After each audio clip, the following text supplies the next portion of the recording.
Yeah, I think we got it.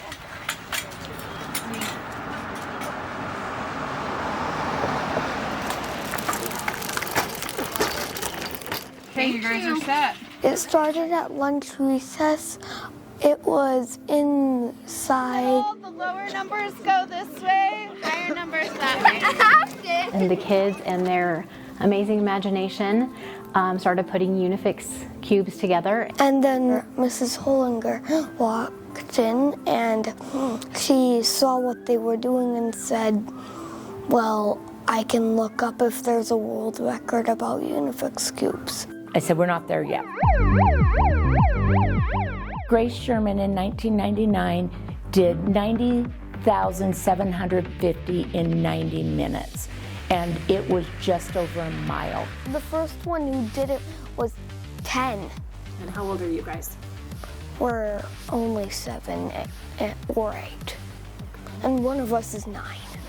Our goal is 91,000. And that's a lot of cubes. It's in under 90 minutes. Didax is the company that manufactures these cubes. Why don't we reach out to them and see if they can help us? We got an email from Mrs. Hullinger and Mrs. Carter.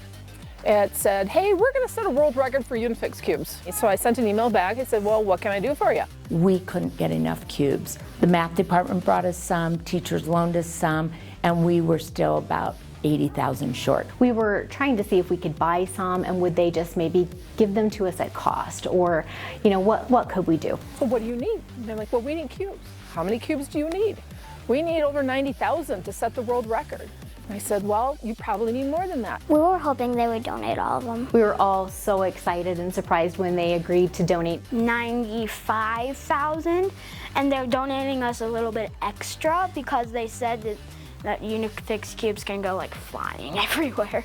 And I can't believe I'm actually doing a world record. This project was originated by the students and has been carried out by the students. They've been involved in every aspect of it. They are teaching me about project-based learning, and a lot of project-based learning is solving a problem, but they have had to solve many problems. We need to sort them into colors and then put them all in a bag of 10s or 25. Last week we did a project with Unifix cubes. Which bag will do better?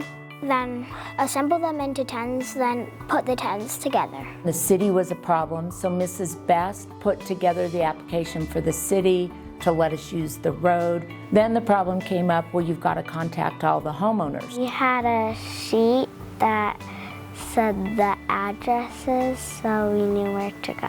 We went around and asked told people that their road would be closed off because we're doing the world record. One of the questions I had going in as the principal was, what are we going to do with 95,000 Unifix cubes when this project is over?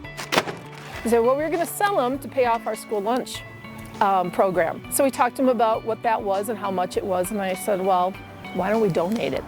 And then that way you can use all the extra cubes rather than sell them. Give them to communities in the area, schools and educational facilities. Pack them up, send them home with kids so they can practice their math. And they said, okay.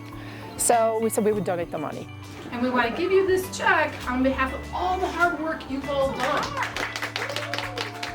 This project excited kids. One student said after about a week of it, he said, this is way better than using a math journal.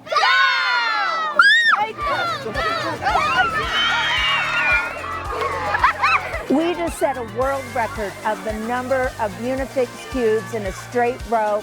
We did it in 55 minutes and we had over 94,000 cubes. Shattered the world record, shattered it. I am so proud of these kids. They set a goal back in January, and there were lots of stopping points, but they made it. Second graders leading and commanding and having so much confidence in what they were doing and just coming out and doing this was just phenomenal. They're world record holders.